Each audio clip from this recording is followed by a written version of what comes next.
أعوذ بالله من الشيطان الرجيم بسم الله الرحمن الرحيم رمضان محترم آئے مبارک رمضان کا ایک اور روزہ اور خدا کی شکر گزار ہیں کہ پروردگار نے ہمیں آج بھی عبادت کی، دعا کی، نماز کی توفیق عطا فرمائی۔ شب دعائے توسل ہے اور آپ جانتے ہیں کہ بہرحال دعائے توسل کی آج کی شب، اور بہرحال معروف ہے کہ منگل اور بدھ کی جو درمیانی رات ہے یہ مسجد سیلا سے بہت معروف ہے۔ علماء کرام کی جو سیرت ہوتی تھی وہ آج کی شب مسجد سیلا جاتے تھے اور وہاں بھارت دعائے توسل اور نماز اور عبادت کے بعد وقت گزارتے تھے۔ معروف یہی ہے علماء کرام سے بھی کہ جو 40 ہفتے تک 40 ویکس کنٹینیو مسجد سیلا جاتا اور مغرب عشاء کی نماز اور اعمال انجام دیتا تو بہرحال وہ امام زمانہ سے زیارت کے لیے اس عمل کو انجام دیتے تھے۔ اور کافی علماؤں کی جو اوتھینٹک ہمارے پاس بکس ہیں اور اوتھینٹک ذرائع ہیں ان سے کہ علماؤں کی امام وقت سے ملاقات ہے۔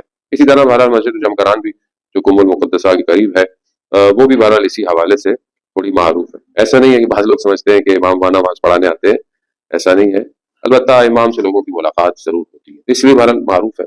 ایک شہید کی زندگی میں ملتا ہے کہ جب وہ جنگ کے اندر اسے کوئی ڈیوٹی دی جاتی تھی بڑی امپورٹنٹ، تو وہ انکار کر دیتا تھا، حالانکہ اس کے اندر مینجمنٹ کی صلاحیت بھی تھی، اس کے اندر اتنی کیپیبلٹیز تھی، لیکن جب بھی اس کو کوئی ڈیوٹی بڑی ملتی تھی تو وہ کہتا تھا کہ میں نہیں کروں گا، اور اگر بہت پریشر ڈالتے تھے تو وہی کہتا تھا کہ میں ٹیوزڈے اور وینسڈے کی مارننگ تک مجھ سے کچھ نہیں پوچھنا، وہ اس کو ایک ڈیوٹی دے دیتے تھے۔ پھر جب اس کو کچھ اور انہینس کرنے لگتے تھے پھر وہ انکار کرتا تھا، پھر جب اسے کہتے تھے وہ کہتا تھا کہ ٹیوزڈے اور وینسڈے مارننگ تک مجھ سے کچھ نہیں پوچھنا۔ تو بہرحال اس نے اس سے ایک دفعہ اس کے جو اس کا اوپر ہیڈ تھا اس نے اسے بلایا، اس سے پوچھا کہ آخر وجہ کیا ہے کہ جو تم یہ کہتے ہو کہ ٹیوزڈے اور وینسڈے کی مارننگ تک مجھ سے کوئی سوال نہ کیا جائے، تو ماجرا کیا ہے؟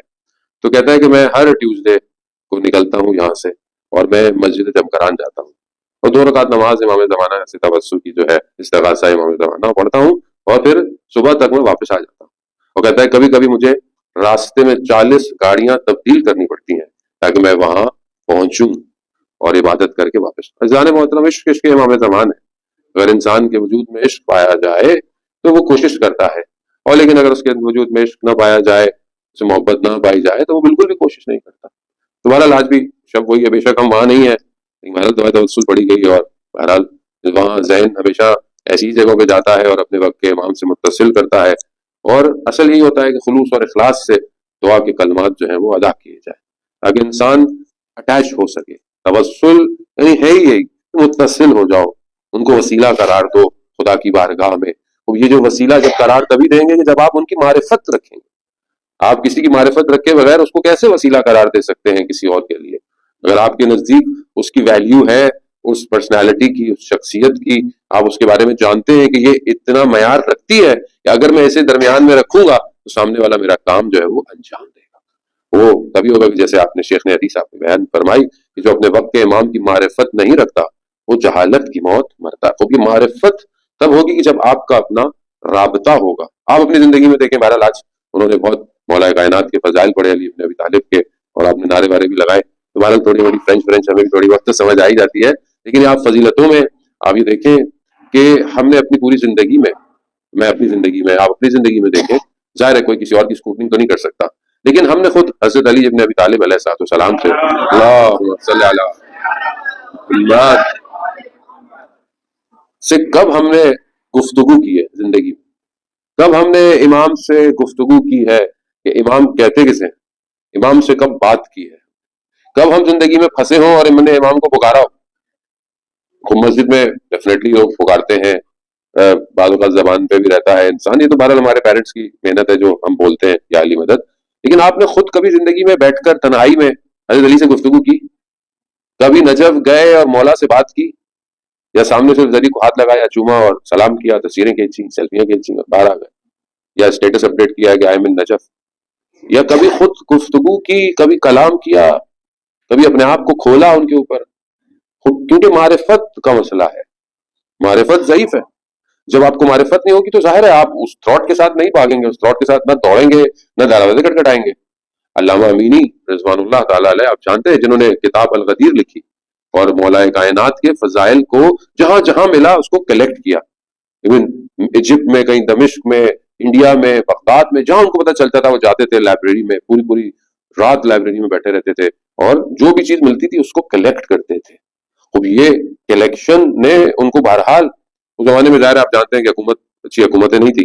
اس زمانے میں کوئی ایک فوجی تھا، اس کا بیٹا جو ہے وہ شدید بیمار ہو گیا اور ڈاکٹروں نے اسے جواب دے دیا، کہا کہ بہرحال اس کو واپس لے جاؤ، کوئی فائدہ نہیں ہے ہاسپٹل میں رکھنے کا. تو اس نے ایک لیٹر لکھا علامہ امینی کو اور کہا کہ جس مولا کے فضائل آپ شہر شہر، سٹی سٹی، کنٹری کنٹری جا کے کلیکٹ کرتے ہیں، مجھے میرے بیٹے کو شفا دلا دیں. انہوں نے لیٹر کو کنورٹ کیا اور بسم اللہ لکھی اور کہا کہ جاؤ، تمہیں مولا نے بیٹا دیا. اس کو لپیٹا، اس کو بھیج دیا. یہ لیٹر ادھر گیا، خود ابا اوڑی اور مولا کے حرم گئے، زیارت جامع کبیرہ پڑھی اور اس کے بعد کہا مولا ایک حوالہ بھیجا ہے، عزت رکھ لیجئے گا. وہ وہاں سے پتہ چلا پیغام آیا، بچہ جو ہے وہ بالکل ٹھیک ہو گیا اور ہدیہ اور تحفے آ گئے. خوب یہ کیسے ہوا؟ کیونکہ بہرحال ایک شخص کچھ علی کے لیے کر رہا ہے تو علی بھی اس کی عزت رکھ رہا ہے. وہ عثمان کا مشہور واقعہ، جو ریڑھی پر حمل کرتا تھا اور سامان کو اٹھا کے لے جاتا تھا تو ایک ورکر کام کر رہا تھا بلڈنگ میں، وہ گر گیا اوپر سے. جیسے ہی گرا اس نے ہاتھوں کو یوں کیا اور بڑے آرام سے اس کے ہاتھوں میں آیا رکھے. لوگ پریشان ہو گئے، کہا یہ کون ہے؟ یہ ولی خدا ہے، یہ تو لیبر ہے، ڈیلی سامان اٹھا کے لے کے جاتا ہے. بہت اس سے پوچھا تو اسے بہت اصرار کیا کہ یہ کیا تم نے؟ کہا میں نے ساری زندگی وہ کیا جو مجھے خدا نے کہا ہے، اور اگر آج میں نے کچھ اس سے کچھ کہا تو وہ کیسے میری بات کو رد کرتا. تو بات اسی رابطے کی ہے، بات اسی بندگی کی ہے. حضرت محمد مصطفیٰ صلی اللہ علیہ وآلہ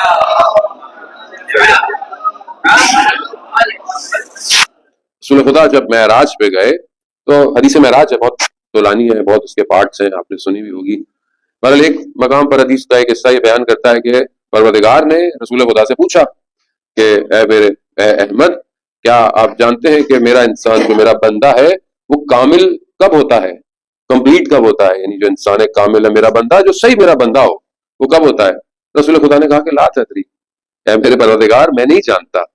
تو پھر خدا نے بہرحال کچھ خصوصیات بتائیں، کچھ ایبلٹیز کو بتایا رسول خدا کو کہ یہ ایبلٹیز جب بندے کے اندر ہوں تو وہ میرا بندہ بہترین بندہ ہے.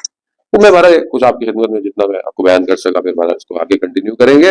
تو اصل وہ یہ بندگی ہے، جانے محترم، بندگی مہم ہے، بندہ بننا امپورٹنٹ ہے. دعائے توسل میں آپ نے تاج محل امام موسیٰ کاظم علیہ السلام سے بھی توسل کیا، اور آپ دیکھیں کہ امام کا مشہور واقعہ ہے کہ امام ایک جگہ سے گزر رہے تھے تو ایک گھر سے گانے کی آوازیں آ رہی تھی. وہاں پر ایک خاتون باہر ڈسٹ بن، کچرا وچرا باہر جو ہے وہ پھینک رہی تھی. تو امام نے اس سے پوچھا، خاتون سے، اس کنیز سے، کہ یہ کس کا گھر ہے؟ یہ آزاد کا گھر ہے یا غلام کا گھر ہے؟ یعنی جو تمہارا مالک ہے یہ آزاد ہے یا یہ بندہ ہے، غلام ہے؟ تو اس نے بولا آزاد کا گھر ہے، میرا آقا ہے. تو امام نے کہا ہاں، اگر بندے کا گھر ہوتا تو ایسی آوازیں گھر سے نہ آتی. یہ کہہ کر امام چلے گئے. جب کنیز واپس گئی تو اس کے مالک نے پوچھا کہ تمہیں کیوں دیر ہوئی؟ تو اس نے بتایا ایسے ایسے.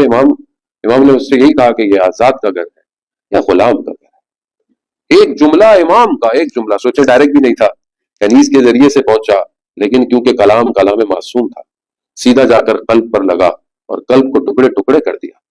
اسی حالت میں وہ دوڑتا ہوا گلی کے کونے تک امام کے پیچھے گیا، خدا کی بارگاہ میں توبہ کی اور امام کے قدموں میں گر گیا. اور ننگے پاؤں اس نے خدا کی توبہ کی تھی، یعنی پاؤں میں جوتے نہیں تھے اس کے، تو اس لیے اس کا نام بشرے حافی. اور ساری زندگی اس نے جوتے نہیں پہنے کیونکہ اس نے اسی حالت میں خدا کی توبہ کی تھی.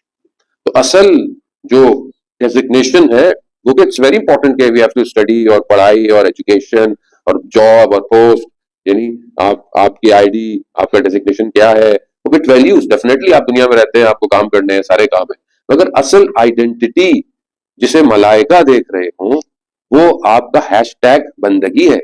یعنی آپ کا وہ ہیش ٹیگ ملائکہ کو نظر آنا چاہیے. ابھی ہم ویسے تو بہت ہیش ٹیگ لگاتے ہیں اپنی ہر چیز میں، انسٹا میں، فیس بک، یوٹیوب، تاکہ وہ زیادہ سے زیادہ سرچ میں آئے.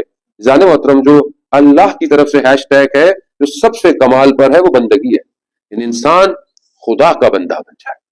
اس لیے قرآن دیکھیں جب اپنے پروفٹ کو معراج پہ لے کے جا رہا ہے تو یہ نہیں کہا کہ اب اپنے رسول کو لے کے جا رہا ہوں، اس طرح پہ اب دہی میں اپنے بندے کو معراج پہ لے کے گیا. تو اصل کمال بندگی میں ہے، تو ہم بندگی کی طرف بڑھیں. تو پروردگار نے ان خصوصیتوں کو اپنے حبیب کو بتایا. پہلی خصوصیت کیا ہے، پہلی ایبلٹی کیا ہے کہ حرام سے، محارم الہی سے ورا کرنا. جیسے پہلے بھی آپ نے حدیث کچھ دن پہلے بھی شیخ سے سنی، یعنی ورا یعنی حرام سے، جو حرام ہے اسے اپنے آپ کو بچانا. وہ ورا ظاہر ہے، ورا میں نے آپ کو پہلے بھی بتایا کہ ایک آدمی نارمل ہوتا ہے، پھر ایک تقوی ہوتا ہے، پھر تقوی کی اپنی سٹیجز ہیں. انشاءاللہ آنے والے دنوں میں اگر خدا نے توفیق دی تو آپ کی خدمت میں کہ تقوی بھی نارملی ایزی نہیں ہے. جیسے آپ بولیں کہ خدا کا تقوی یا متقی یا خطبہ متقین خوب آسان نہیں ہے، امام المتقین ہونا خوب آسان نہیں ہے، اس کی بھی سٹیجز ہیں. ان سٹیجز کے بعد انسان ورا کی سٹیج پہ آتا ہے. وہ انسان کے اندر ملکہ ایک ایسی پاور انہینس ہو جاتی ہے کہ وہ حرام سے آٹومیٹکلی دور ہو جاتا ہے. یعنی پھر اس کو حرام کے لیے اتنی مشکل نہیں ہوتی. یعنی کہ آپ بولیں کہ یہ کیسے آپ نے چھوڑ دیا، میرے لیے آسان. جس طرح آپ معصومین سے جب پوچھا جاتا تھا کہ آپ گناہ کیوں نہیں آپ سے سرزد ہوتا، یا مثلا گناہ کے پاس سے بھی آپ گزرتے ہیں تو آپ کو فیل کیوں نہیں ہوتا، تو انہوں نے کہا کہ ایک جگہ پر بہت گندگی ہے، بہت کچرا ہے، ڈسٹ ہے، یا مطلب بہت گاربیج ہے، تو کیا تم اس کے پاس سے گزرو گے؟ نہیں. گناہ ہمارے لیے ایسی ہے، ہمیں نظر آتا ہے آتش ہے، ہمیں نظر نہیں آتا، ہمیں نظر نہیں آتا کیونکہ ہمیں نہیں پتہ چلتا. مثال کے طور پر رجب علی خیاط کے، جن کا میں نے آپ کی خدمت میں پہلے بھی ذکر کیا، اپنے بیٹے کے ساتھ بازار میں جا رہے تھے تو ایک خاتون بے حجاب، بال کھلے ہوئے، اور ہر کسی کی، تو رجب علی خیاط کی نگاہ بھی ان کے بالوں پہ پڑی، خاتون کی. تو ان کے بیٹے نے کہا بابا آپ ہمیں منع کرتے ہیں اور آپ دیکھ رہے ہیں. تو رجب علی خیاط نے کہا بیٹا جو میں دیکھ رہا ہوں وہ تم نہیں دیکھ رہے. انہوں نے کہا کیا؟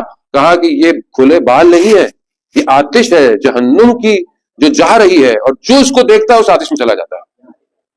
خوب ظاہر ہے کہ وہ میں نہیں دیکھ رہا، مجھے نہیں آتا اس طرح نظر، مگر اولیاء خدا جب دل کھل جائے، آن ہو جائے، تو وہ بہرحال ایک حدیث بہت طولانی میں نے آپ لوگوں کے لیے تیار کی، میری ہمت نہیں پڑی کئی دن سے میں آپ کی خدمت میں بیان کروں جس میں یہ کیفیت ہے.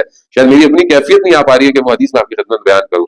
اللہ کرے کہ ان چند دنوں مجھے وہ توفیق ہو جائے کہ جہاں پر یہ کھل جائے کہ بہرحال آدمی کے اندر وہ کیفیت آئے کہ آدمی اس پوزیشن کو دیکھے کہ اسے پتہ چلتا ہے کہ ہاں یہ تو حرام ہے اس کو. لیکن کیونکہ ہم نارمل زندگی میں ہمیں پتہ نہیں چلتا کہ مطلب ڈفرینس. اب وہ جو محارم الہی ہیں، اگر کوئی آدمی اس سے اپنے آپ کو بچاتا ہے تو یہ بندگی اس کی صفت ہے. اب بچانا کیا ہے؟ مطلب خود گناہ کیا ہے actually, we have to study کہ گناہ ہے کیا. اب جیسے ہم چھوٹے تھے، میں تو چھوٹا نہیں، میری بیٹی جو بڑی ہوگی ماشاءاللہ، چھوٹی تھی تو ہم بار بار کہتے یہ نہیں کرو جنت میں جاؤ گی، یہ کرو گی تو جنت میں جاؤ گی، یہ کرو. وہ بچی شادی تھی، اس نے بولا کہ جنت ہے کہاں بابا، جنت کہاں ہے. اب اس کو خوب بات ہوئی ہے کہ جب آپ گناہ کی بات کرتے ہیں تو گناہ کی ماہیت کیا ہے، گناہ ہے کیا، اس کو پہلے انڈرسٹینڈ تو کریں تب آپ کو پتہ ہے میں گناہ چھوڑوں. جو ہمیں پتہ ہی نہیں ہے گناہ ہے کیا، گناہ سمجھ میں نہیں آتا. بچوں کو یہ نہیں کرو وہ نہیں کرو، بچے ادھر سے سنتے ہیں ادھر دوڑا بولے پتہ نہیں ابا تو بولتے ہی رہتے ہیں ساری چیزیں.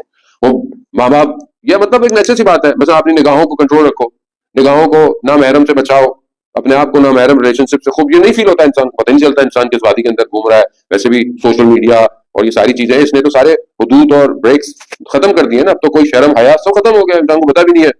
ہر آدمی بعض اوقات دینی چکر میں، بعض اوقات کاموں کے چکر میں وہ ڈفرینس ختم ہو گیا ہے کہ وہ جو ایک معیار ہونا چاہیے. اب گناہ جو ہے وہ چند چیزوں سے اگر سمجھا جائے تو، مثال کے طور پر آپ دیکھتے ہیں کہ کسی نے گاڑی مار دی. اب جس نے گاڑی ماری، کس نے ماری، کہاں ماری، کس کو لگی. لیکن جب ایمبولینس آتی ہے تو یہ نہیں پوچھتی کس نے ماری، کہاں ماری، کس نے پوچھتی لگی کس کو ہے.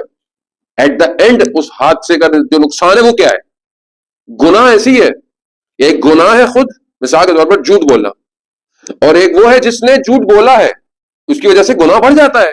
ایک عام آدمی جھوٹ بولے، ایک عالم جھوٹ بولے، فرق ہے. ایک عام آدمی جھوٹ بولتا ہے، گو کے گناہ ہے، وہ بھی غلطی کر رہا ہے. لیکن اگر خدا نہ خاصہ ایک عالم سے غلطی ہو جائے، ایک ایسے بزرگ سے غلطی ہو جائے، ایک ایسے شخص سے کہ جو معتبر ہو، اعتبار رکھتا ہو کمیونٹی میں، وہ جھوٹ بولے، بہت فرق ہو جاتا ہے. یعنی پھر گناہ، یعنی وہ جو گناہ تھا وہ بڑھ گیا. یعنی چھوٹی گاڑی لگی، حادثہ الگ ہے، اور بس جا کے لگ جائے کسی کو، حادثہ الگ ہے، حادثے کی نوعیت الگ ہے. اب اس کے بعد گناہ کے بعد اثرات کیا ہو گئے، یہ اس سے زیادہ ہے. ہو سکتا ہے حادثہ بڑا ہو کچھ ہو، لیکن کسی کو بچ گیا، کسی کو کچھ نہیں، شکر ہے بچ گیا. لیکن گناہ ایسا نہیں ہے. آپ یہ نہیں کہہ سکتے کہ ہاں یہ تو چھوٹا گناہ تھا. نہیں، کسی روایت ہے، کسی گناہ کو چھوٹا گناہ مت سمجھو، بلکہ یہ دیکھو کہ گناہ کس کے مقابلے میں کر رہے ہو. گناہ کس کے مقابلے میں؟ گناہ ہے وجود الہی، یعنی جو خدا نے باؤنڈری ڈرا کی ہے، you are going out of that boundary, یعنی خدا کے حدود توڑ رہے ہو. خدا نے بارڈر بنایا ہوا ہے، اس بارڈر سے باہر نہیں جانا، اس بارڈر سے باہر گیا تو گناہ ہے. چاہے وہ ہر طرح کا ہو، چاہے وہ زبان سے ہو، چاہے وہ ریلیشن شپ سے ہو، چاہے وہ دیکھنے سے ہو، چاہے وہ عمل سے ہو، چاہے وہ ہاتھ سے ہو، چاہے وہ ریلیشن شپ کسی چیز میں بھی ہو. جو باؤنڈری ہے اس میں رہنا. جب باہر گئے تو کس کے مقابلے میں آ گئے؟ انظر، دیکھو کہ گناہ کس کے مقابلے میں کر رہے. اب چاہے گناہ تم اجتماعی کر رہے ہو، چاہے گناہ تم ذاتی کر، ڈیفینیٹلی ایک شخص گناہ کرتا ہے اس کی ذات پہ نقصان ہوتا ہے، لیکن ایک شخص گناہ کرتا ہے، اس کا گناہ پورے معاشرے پر اثرات ڈالتا ہے۔ سید الشہداء امام حسین علیہ الصلوۃ والسلام،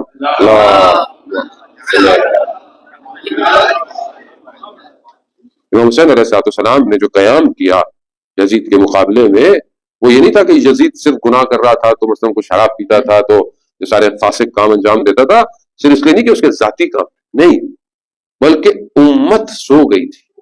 یعنی ایک ظاہری طور پر جو اسلام کی حاکمیت اپنے ہاتھ میں لی ہے، اس کے گناہ کی وجہ سے پورے معاشرے پر اس کے اثرات ہو رہے ہیں۔ اسی لیے جو کمیونٹی کو لیڈ کرتے ہیں، جو کمیونٹی کو چلاتے ہیں، ان لوگوں کو زیادہ اچھا ہونا چاہیے۔ اب آپ بولیں گے نہیں ہم تو نہیں چلا رہے بھائی، خود ہی چل رہی نہیں، یہ زیادہ مطلب بہت امپورٹنٹ ہے، کیونکہ بہرحال آپ کی پرسنالٹی ریفلیکٹ کرتی ہے معاشرے کے اوپر۔ سید الشہداء کا جو قیام تھا، کیونکہ اس گناہ کی وجہ سے صرف ایک شخص پر، ایک فیملی پر اثرات نہیں تھے، اس گناہ کی وجہ سے پوری کمیونٹی سو رہی تھی، خواب میں تھی، اسے بیدار کرنا تھا۔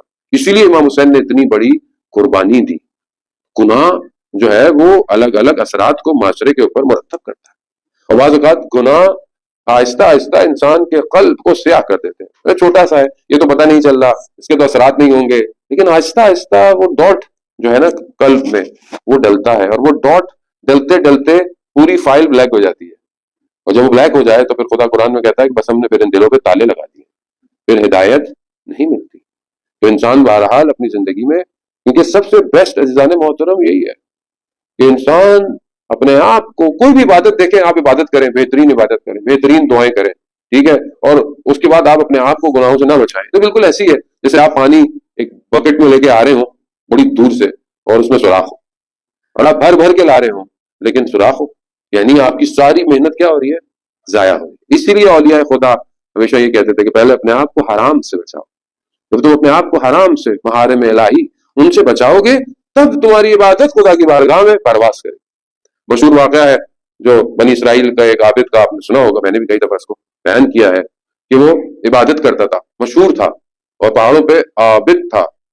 شیطان آپس میں جمع ہوئے، میٹنگ ہوئی ان کی کہ بھائی اس عابد کو کیسے اس کی عبادت سے ہٹایا جائے۔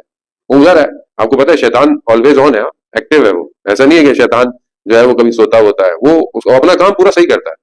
شیطان اپنا کام اپنی دیانتداری کے ساتھ کرتا ہے، جو اس کا کام ہے، اس نے اللہ سے وعدہ کیا، اس کو چھوڑتا نہیں ہے کہ میں نہیں چھوڑوں گا ان کو، اور وہ اپنا کام کرتا رہتا ہے۔ تو بہرحال اس کی بھی اپنی مینجمنٹ ہے، اس کے بھی اپنے امپلائیز ہیں بہت سارے دنیا کے اندر۔ تو وہ ساتھ جمع ہو کے بیٹھا، اس نے بولا بھائی کیسا ہے؟ تو ایک نے کہا کہ کھانے سے، ایک نے کہا کہ اس کو اس سے، اس سے الگ الگ الگ، تو اس نے کہا نہیں یہ سب چیزوں کو کراس کر چکا ہے۔ تو ایک نے کہا کہ میں اس کو عبادت سے گراؤں گا۔ اب آپ دیکھیں کہ جو انسان کی ویک پوائنٹ ہوتا ہے اسے شیطان جانتا ہے۔ کیوں جانتا ہے شیطان؟ آپ بولے کیوں جانتا ہے؟ آپ کے ذہن میں کیسے آئے گا شیطان آپ کی ویک پوائنٹس کو کیسے جانتا ہے؟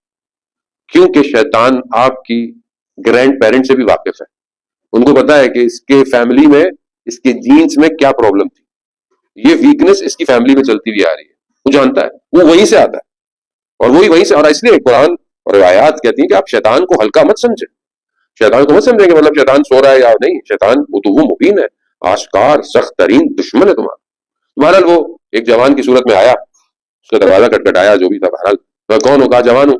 کہا میں عبادت کرنا چاہتا ہوں، میرے گھر والے مجھے عبادت نہیں کرنے دے رہے، میرے پاس جگہ نہیں ہے۔ تو میں چلو جوان ہے عبادت کرے۔ اب وہ عبادت اس نے شروع کی، اور وہ عبادت کیے جائے، ایک ختم ہو، دوسری، تیسری، اب یہ عبادت کر کے اس نے بولا بھائی کچھ کھا لو، کچھ افطار کر لو، کچھ ایسا کر لو۔ کہا نہیں، وہ عبادت کی جائے، پھر اس نے کہا تھوڑا آرام کر لو۔ کہا نہیں۔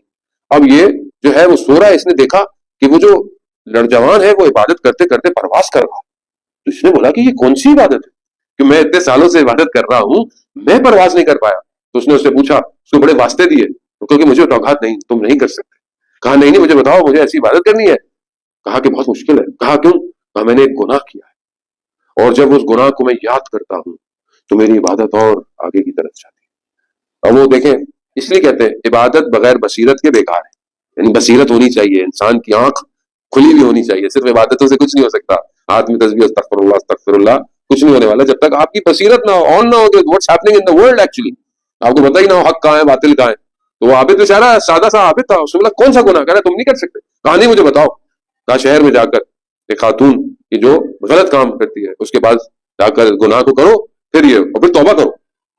اب اس نے کہا میرے پاس تو پیسے بھی نہیں ہے۔ کہا یہ لو، شیطان نے پیسے بھی دے دیے، سکہ دیا، اب یہ نیچے اترا شہر میں، اب جب یہ نیچے اترا تو لوگ احترام کر رہے ہیں، عابد اتنے عرصے کے بعد پہاڑوں سے نیچے آیا ہے، اور اسے پوچھ رہے ہیں کہ اب اس نے اس کا پتہ پوچھا تو یہ سب لوگ سمجھے کہ یہ ان کو امر بالمعروف کرنے جا رہا ہے۔ وہاں پہنچا، دروازہ کھٹکھٹایا تو سنا کون؟ کہا میں ہوں۔ کہا کیسے آنا؟ وہ بھی پریشان، بولا کیسے آنا ہوا؟ کہا مجھے یہ کرنا ہے۔ کہا کہ کیسی باتیں کر رہے ہیں آپ، عابد ہے۔ کہا تمہیں اس سے کیا، پیسے لو اور اپنا کام انجام دو۔ بہرحال آپ دیکھیں کہ وہ خاتون معاشرے میں اس کا کردار اچھا نہیں تھا مگر بصیرت رکھتی تھی۔ اس نے کہا کہ دیکھیں آپ یہ کام کیوں کرنا چاہتے ہیں؟ کہا کہ تاکہ میں توبہ کروں گا اور میری عبادت میں فرق آئے گا، عبادت اچھی ہوگی۔ اس نے کہا اگر خدا توبہ کا تمہیں موقع نہ دے پھر کیا ہوگا؟ یعنی ایک جملہ اس کا جو ہے وہ اس عابد کو جا کر ہٹ کیا۔ وہ کہا کہ وہ یقیناً شیطان ہے جو آپ کو گمراہ کر رہا ہے، آپ جائیں، اگر وہ ابھی بھی وہاں پر ہو تو آپ جو کہیں گے میں انجام دوں گی، لیکن اگر وہ نہیں ہوا تو سمجھ لیں وہ شیطان تھا۔ اور یہ عابد واپس جاتا ہے، دیکھتے ہیں وہاں کوئی نہیں ہوتا، پھر استغفار کرتا ہے، توبہ کرتا ہے، خدا کی بارگاہ میں شرمندہ ہوتا ہے۔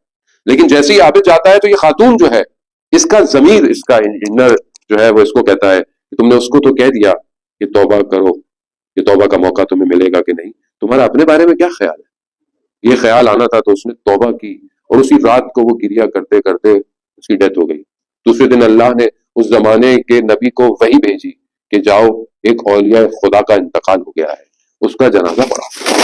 جانے محترم خوب جب انسان حدود الہی کو سمجھ جائے تو پھر یہ نہیں ہے کہ آپ نے لمبی لمبی عبادتیں کی کئی کئی سال، نہیں، خدا ایک لمحے میں اپنے بندے کو اپنا ولی بنا دیتا ہے، لیکن وہ رابطہ، وہ کنیکشن، وہ جو ہے وہ آپ کو کریٹ کرنا۔ اور وہ بہرحال زندگی میں بعض اوقات حادثوں سے، بعض اوقات کسی انسیڈنٹ سے، کسی چیز سے، کسی لاس سے، کسی گین سے بعض اوقات انسان جو ہے وہ حاصل کرتا ہے۔ تو یہ پہلی چیز ہے کہ انسان اگر محارم اپنے آپ کو حرام سے بچائے، ورا کرے، کنٹرول، اور اپنے اندر اس ملکے کو، یعنی وہ جو انسان کے اپنے اندر ایک ایسی پاور، اور روزہ یہ ایبلٹی دیتا ہے انسان کو، اذان محترم آٹومیٹکلی دیتا ہے۔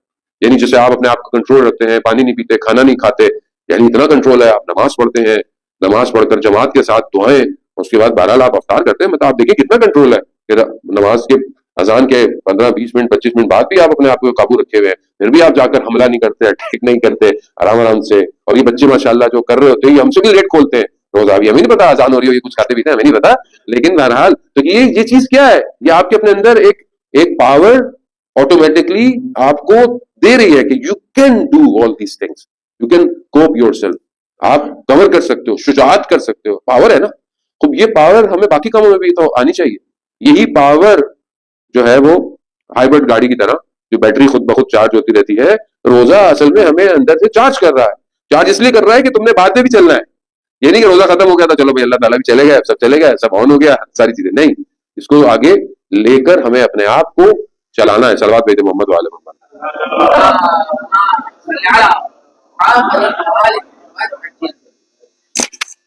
محمد والے محمد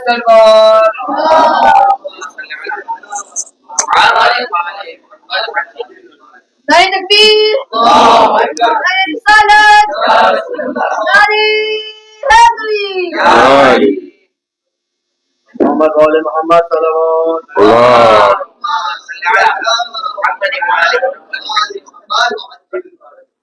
بہرحال یہ بھی آٹو پہ لگا ہوا ہے، کہہ رہا ٹائم زیادہ ہو گیا، لیکن آج دیر سے بیٹھا ہوں میں، زیادہ نہیں ہوا، آج دعا توسل تھی، دعا تھی، تو میں تھوڑا دیر سے بیٹھا ہوں، اس لیے اسی آٹو میں جا کے بھائی مولانا صاحب 10 منٹ زیادہ ہو گئے، آپ چلے جائیں، کیونکہ اس کے اندر بھی ملکہ ایجاد ہو گیا ہے تھوڑا سن سن کے۔ تو بہرحال ہمیں بھی اپنے آپ کو جو ہے، بزرگ بیٹھے ہوتے ہیں ان کے لیے بھی بڑا ظاہر سخت ہوتا ہے قرآن کی۔ بہرحال چند منٹ میں آپ سے زیادہ وقت نہیں لوں گا، بہرحال اپنی گفتگو کو آگے، باقی انشاءاللہ گفتگو کل کے۔ پہلی چیز جو انسان کے اندر اللہ نے خصوصیت دی ہے وہ اپنے آپ کو محارم سے بچائے۔ جانے محترم بہرحال شب توسل ہے، اپنے آپ کو متصل کریں۔ آپ دیکھیں گے جنہوں نے توسل کیا ہے اہل بیت سے، وہ کبھی خالی ہاتھ واپس نہیں گئے، لیکن شرط خلوص اور اخلاص ہے، کیونکہ دیکھیں ہم ان کو کچھ نہیں دے سکتے مگر ہم ان سے لے بہت کچھ سکتے ہیں۔ ویسے بھی ان کو ہم سے کسی چیز کی ضرورت نہیں ہے، انہیں صرف اطاعت گزار چاہیے جو ان کی اطاعت کرتا ہے۔ کیونکہ بہرحال ائمہ کا نام تھا تو میرے ذہن میں بہرحال اسی وقت آیا کہ آپ کے دلوں کو بھی مشہد مقدس لے کے چلوں، امام کے روزے کی طرف، امام کے حرم کی طرف، کہ انشاءاللہ ہم سب کو مشہد مقدس کی زیارت نصیب ہو۔ عزیزان محترم، ایک شخص جو ہے وہ بزنس مین ہوتا ہے، اس کا کاروبار بزنس ٹیک ہو جاتا ہے، لون میں دب جاتا ہے، اور سمجھ لیں کہ بینک کرپسی کی طرف چلا جاتا ہے، کچھ اس کے پاس نہیں ہوتا، اس کو سمجھ نہیں آتا کہ میں کیا کروں۔ بہرحال اس کے ذہن میں آتا ہے خیال کہ میں چلتا ہوں حرم مشہد مقدس امام کی خدمت میں اور ان سے بہرحال توسل کرتا ہوں کہ بہرحال میرے لیے کچھ کریں، لیکن جانے کے لیے بیچارے کے پاس پیسے بھی نہیں ہوتے۔ بہرحال اس کی زوجہ کہیں سے کچھ قرض لے کر کچھ کر اس کو پیسے دیتی ہے، یہ جاتا ہے امام کی زیارت کرتا ہے، سارے کام کرتا ہے، زیارت کر کے واپس آ رہا ہوتا ہے تو وہ جیسے ہی جوتے اپنے لیتا ہے کفشداری سے تو دیکھتا ہے کہ اس کی جیب میں جو تھوڑے بہت پیسے تھے جو اس کو واپس جانے تھے وہ بھی گر گئے۔ اب یہ عجیب سا ہو جاتا ہے، واپس آتا ہے، مولا میں تو آپ سے مانگنے آیا تھا، یہ تو میرے پاس جو تھا وہ بھی چلا گیا۔ اب عجیب سے انسان کی حالت ہے، اسی حالت میں آ رہا ہوتا ہے تو رستے میں اس کا پاؤں پھنستا ہے تو اسے ایک سکہ ملتا ہے، بہرحال دیکھتا ہے ادھر کوئی ہے نہیں، نارمل ایک سکہ سا ہوتا ہے، اٹھا لیتا ہے، جوتے لیتا ہے، باہر نکلتا ہے تو ٹیلی فون بوتھ آپ کو پتا ہے حرم کے پاس لگے ہوئے ہیں، تو وہاں دیکھتا ہے اب کہتا ہے کہ کس سے مانگوں، کسی کو جانتا نہیں ہوں، کوئی میری پہچان نہیں ہے۔ اب عزت بھی ہے کیونکہ بہرحال وائٹ کالر آدمی ہے، سفید پوش ہے، معاشرے میں سوسائٹی میں جو لوگ ہوتے ہیں وہ کسی سے مانگتے نہیں ہیں، تو اس نے بولا کہ میں رینڈم یہ کوائن ڈالتا ہوں بوتھ میں اور ایک رینڈم نمبر ڈائل کرتا ہوں اور اس سے بولتا ہوں کہ میں میری مدد کرے، تو ظاہر ہے مجھے جانتا بھی نہیں ہوگا تو اگر کرنی ہوگی تو میری مدد کر لے گا، تو ایک رینڈم نمبر ڈائل کرتا ہے، سامنے سے بندہ اٹھاتا ہے تو کہتا ہے کہ کون؟ کہتا ہے میں یہاں ہوں، میرے پاس پیسے نہیں ہیں، مجھے واپس جانا ہے۔ کہاں کھڑے ہو؟ کہا یہاں کھڑا ہوں۔ کہا بس وہیں رکو، تھوڑی دیر میں آتا ہوں۔